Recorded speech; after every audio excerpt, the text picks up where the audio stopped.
Warhammer 40k Darktide is really actually coming out on September 13th, making it one of the few next-gen Xbox exclusives that Series X owners have to look forward to this fall.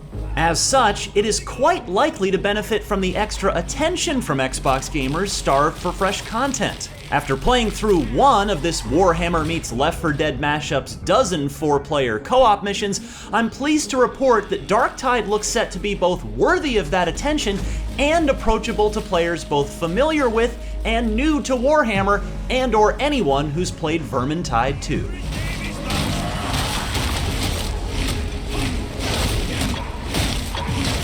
The mission I played took 30 minutes to complete and was set in a tank factory, though the developers at Fat Shark told me that most of the other missions are set in different areas of the hive, allowing for plenty of environmental variety. The fantasy-kissed steel mill looks serve this stage well, though, thanks to impressive texture detail, distinct player character models, and a frame rate that held 60 on the PC build I played, even as hordes of monsters poured into the combat encounter. I'm not kidding about the distinct character models. Each player is unique. I tend to favor tanks in class-based games, so I felt right at home in the boots of the Ogryn, a hulking brute who literally towered over not just most of the bad guys, but also my fellow heroes as well. He wields a massive combat knife I use to cut down swaths of bad guys. And his special move is a bull rush, whereby he sticks his arm out like a running back, stiff-arming his way through a secondary, knocking any enemy in his path aside like a bowling pin. But the Ogryn's not limited to melee attacks. He's also got the Warhammer equivalent of a riot shotgun. And each class has their own unique weapons and abilities. In fact, Fat Shark told me that each class has 5 to 7 unique weapon types available to them in both melee and ranged flavors.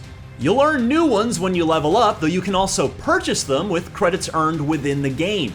Each weapon has swappable parts too via a crafting system.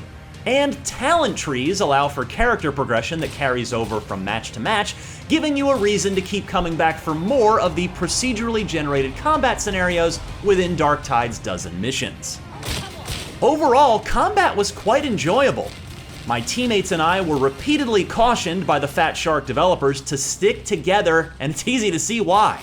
Not only can dozens of enemies come barreling out of nowhere at you at any moment, but occasionally larger, stronger, and tougher mini-boss encounters do too.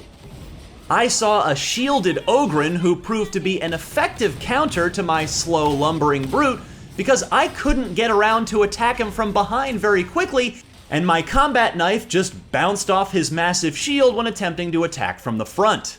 Meanwhile, mid-mission objectives like having to power up reactor cores freshened up the action by forcing you to stop, anchor down, and protect an objective while enemies swarmed at you.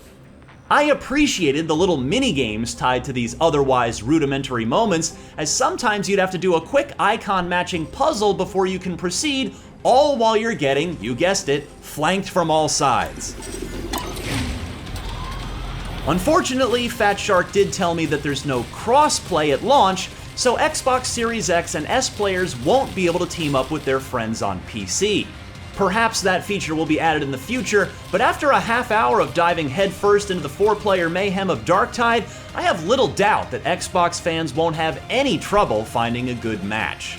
For more on Warhammer 40k Darktide, check out the new extended gameplay trailer, and for everything else in the world of video games, stick with IGN.